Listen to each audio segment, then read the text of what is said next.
Selamat pagi sahabat PSI sekalian. Semoga kabarnya baik-baik saja ya. Oke. Pada kesempatan kali ini saya dari tim EA atau nanti bisa kita sebut sebagai tim nakama begitu.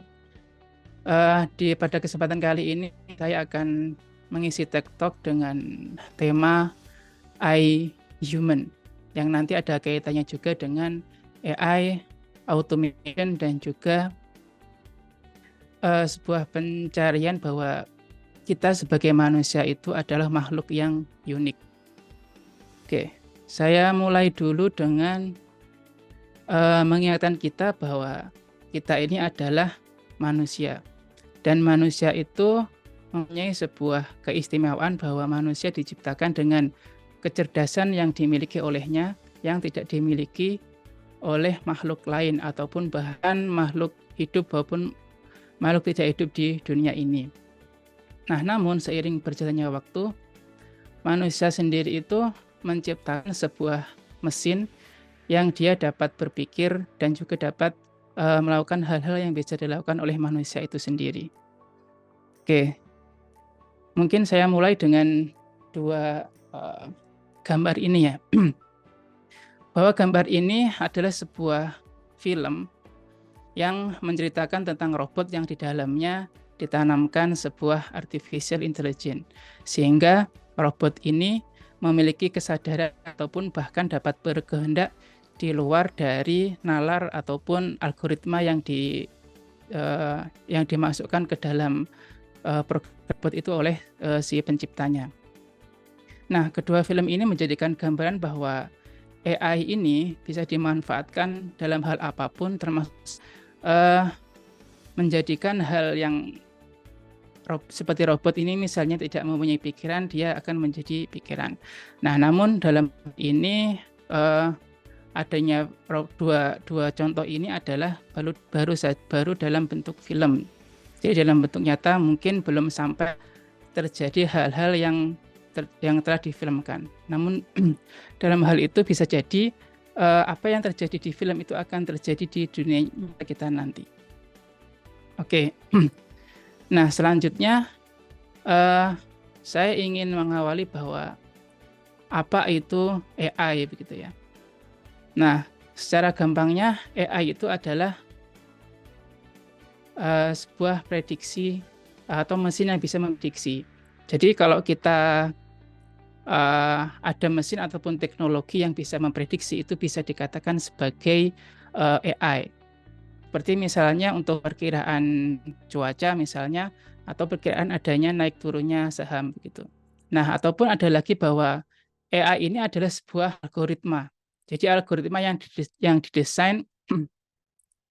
didesain untuk mempermudah dalam pengambilan keputusan dan juga memudahkan kita untuk melakukan sebuah prediksi gitu. Ataupun juga AI ini adalah sebuah software yang didesain untuk mengidentifikasi hidden pattern ataupun pola tersembunyi dari sebuah kumpulan data yang besar dengan kemampuannya untuk terus berkembang dan melakukan hal yang lebih baik walaupun mesin ini tidak ada pengawasan pada mesin ini gitu. Nah, kemudian pertanyaannya, bagaimana cara kerja AI ini sehingga menghasilkan output ataupun hal-hal yang kita inginkan itu. Nah, kalau kita ibaratkan sebagai kita manusia, kita punya otak untuk berpikir begitu. Nah, AI ini kita juga dibikinkan sebuah algoritma sehingga AI ini bisa berpikir. Nah, mungkin ini saya sedikit berikan gambaran bahwa untuk AI ini bisa berpikir selayaknya manusia, maka dibutuhkan hal yang dinamakan machine learning gitu. Nah, machine learning ini layaknya manusia begitu ya. Dia bisa, kalau kita manusia kita belajar begitu, kita akan jadi lebih pintar. Akan semakin sering belajar akan semakin pintar.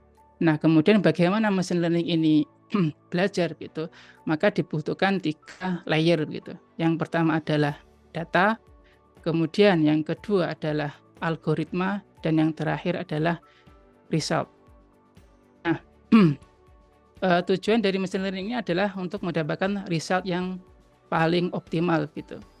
Jadi cara kerjanya adalah jika result ini didapat, maka ini akan menjadi data lagi yang nanti akan yang akan diolah lagi jadi di algoritma yang sudah kita tentukan, kemudian menjadi result lagi, dan begitu seterusnya. Nah, iterasi inilah yang nantinya akan menghasilkan output yang paling optimal dari data ataupun input yang kita masukkan. Nah, sebagai contoh misalnya, kalau kita searching di Google gitu, kita masukkan kata kunci sesuatu, itu akan menampilkan sesuatu yang kita inginkan. Misalnya kita ingin mencari tahu bahwa minuman apa yang paling enak di pagi ini begitu, maka Google akan menampilkan result di algoritma yang sudah ditanamkan pada Google itu sehingga menghasilkan hasil yang kita cari. Nah, namun machine learning ini dia akan bekerja sesuai dengan algoritma atau rumus yang kita tentukan. Jadi machine learning ini tidak bisa keluar dari algoritma yang sudah ditentukan. Dia hanya bisa mengolah data dari result, kemudian diolah lagi di algoritma untuk menghasilkan data yang paling optimal. Nah, untuk bagaimana jika kita ingin mendapatkan result yang lebih baik lagi tanpa machine learning ini terbatas oleh algoritma, maka ada yang dinamakan sebagai deep learning. Nah, deep learning ini itu sebuah mesin yang kita tidak menentukan algoritma ataupun rumus, cuman di dalamnya ini deep learning dia bisa menganalisis sendiri sesuai dengan data yang dimasukkan. Nah, di dalam deep learning ini terdapat 3 layer juga. Yang pertama adalah input, kemudian yang kedua hidden, dan yang ketiga adalah output. Nah, ini sama dengan yang di machine learning, cuman di sini kita tidak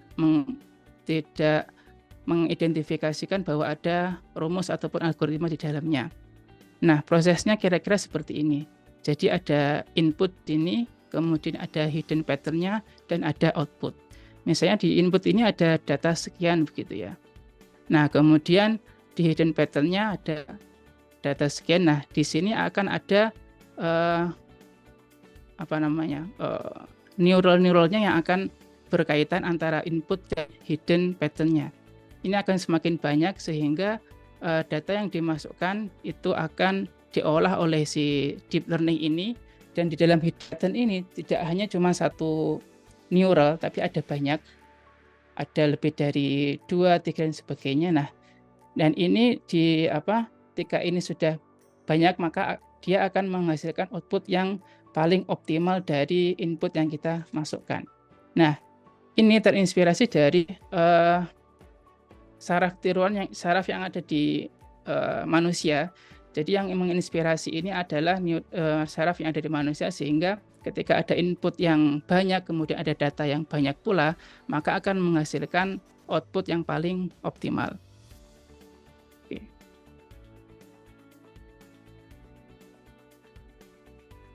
Dari artificial intelligence.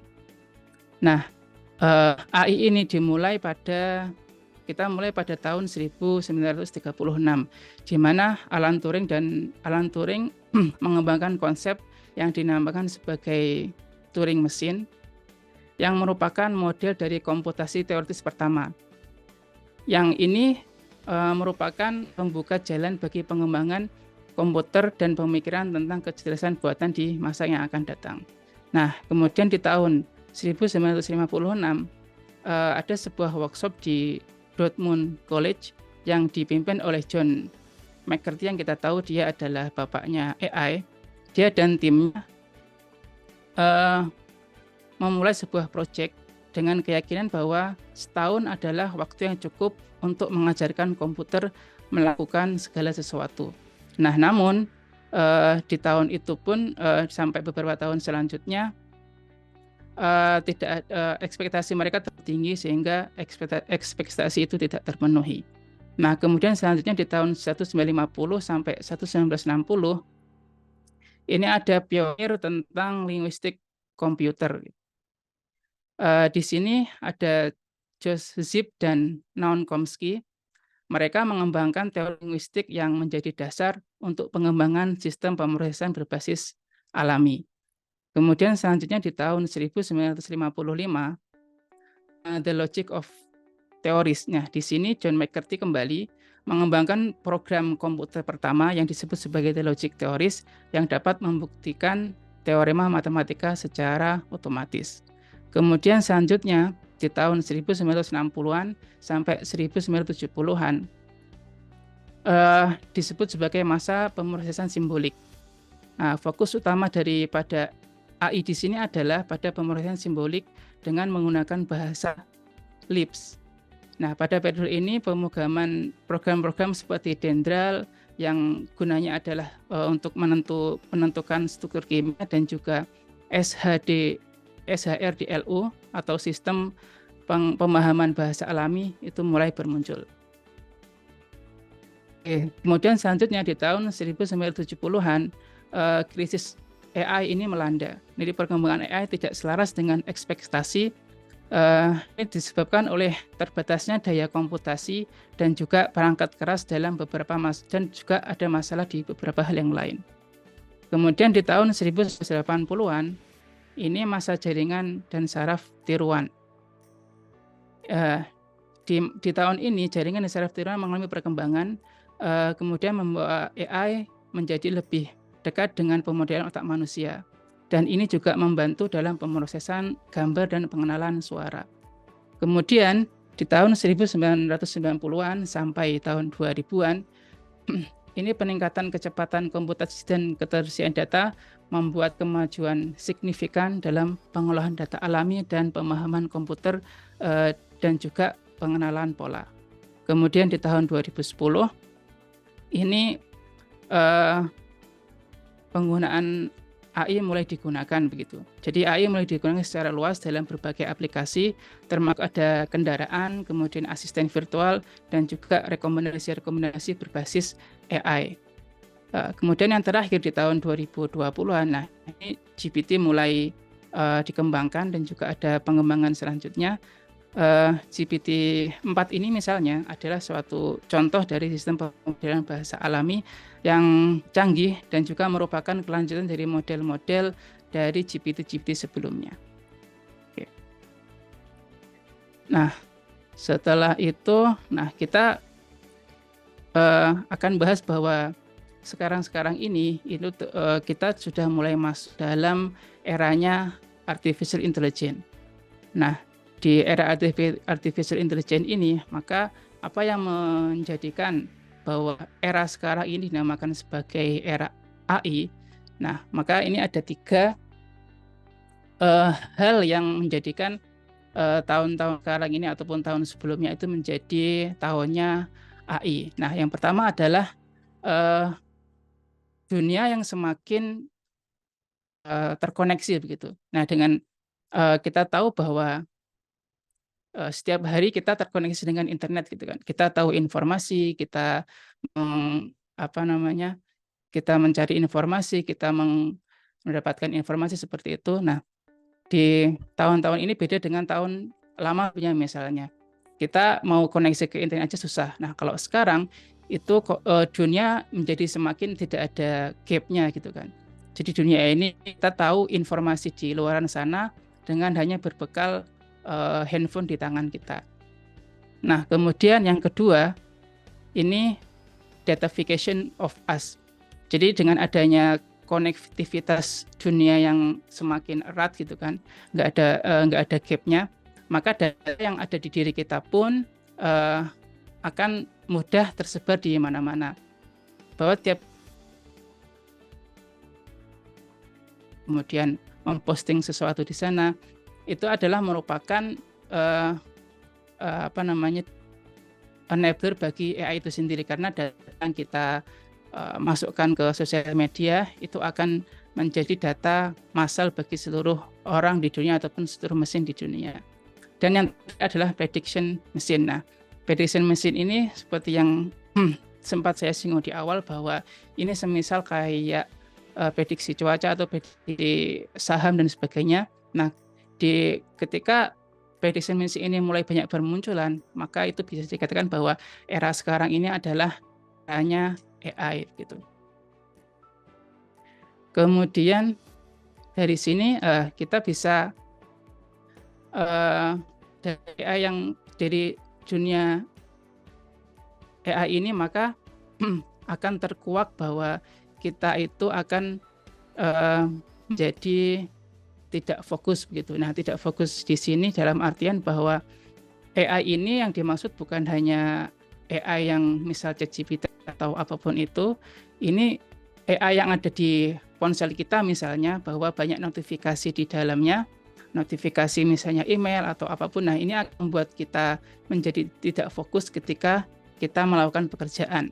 Misalnya kita sedang melakukan pekerjaan, begitu tiba-tiba ada notifikasi dari HP gitu bahwa ada promo sesuatu. Nah, maka ini menjadikan kita menjadi unfokus gitu. Nah, yang kedua, dampak yang tidak baik dari adanya AI ini, maka yang kedua adalah impulsif. Nah, kata impulsif ini mengacu pada perilaku atau tindakan yang dilakukan tanpa pertimbangan ataupun perencanaan yang matang.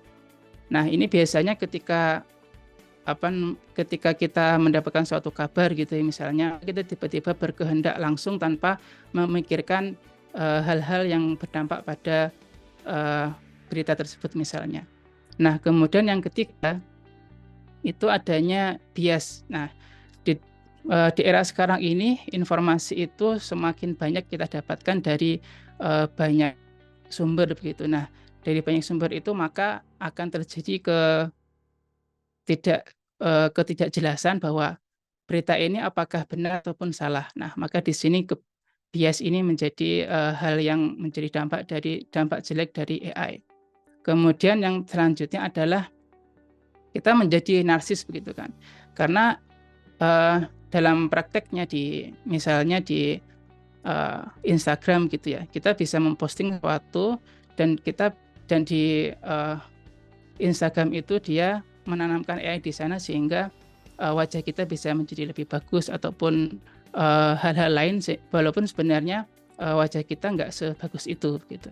Nah, kemudian yang terakhir adalah kita menjadi mudah ditebak kan. Jadi misalnya kita setiap hari memposting kegiatan kita ngapain, nah maka dari hal itu maka kita akan diketahui bahwa setiap hari perlakuan kita di jam-jam tertentu akan mudah ditebak. Nah, kemudian selanjutnya, bagaimana kita menyikapi hal-hal tersebut? Nah, maka langkah baiknya kita tetap menjadi orang yang kreatif gitu kan, dan inovatif. Karena AI ini sebenarnya sampai sekarang ini tidak bisa menggantikan kreativitas manusia, yang merupakan salah satu faktor penting yang untuk menciptakan nilai tambah dari suatu solusi yang baru. Nah, kemudian kedua adalah kita harus terus belajar dan beradaptasi terhadap AI ini, yaitu dengan menguasai AI itu sendiri. Yaitu salah satu caranya adalah dengan mempelajari dan menguasai dasar-dasar dari AI seperti algoritma, kemudian data, dan mungkin sampai ke programmingnya. Nah, dengan kita menguasai AI, maka kita tahu kelebihan dan kekurangannya sehingga kita dapat mengoptimalkan AI tersebut demi kepentingan kita. Nah, di samping itu juga kita harus menghormati etika dan privasi dalam menggunakan AI. Nah, kemudian yang terakhir, kita bisa bekerja bersama dengan AI, karena sebenarnya AI ini kalau kita telah itu bukan merupakan lawan atau ancaman bagi manusia, dan hingga membantu kita dalam berbagai hal. Yang perlu dicatat adalah bahwa AI ini tidak bisa menggantikan manusia, namun manusia dengan AI itu bisa menggantikan manusia yang lain. Oke, kemudian ini yang terakhir, ada quote bahwa we design teknologi, kemudian di suatu saat teknologi itu bisa mendesain kita balik. Oke, mungkin itu cukup yang bisa saya sampaikan. Kurang lebihnya mohon maaf. Terima kasih. Wassalamualaikum warahmatullahi wabarakatuh.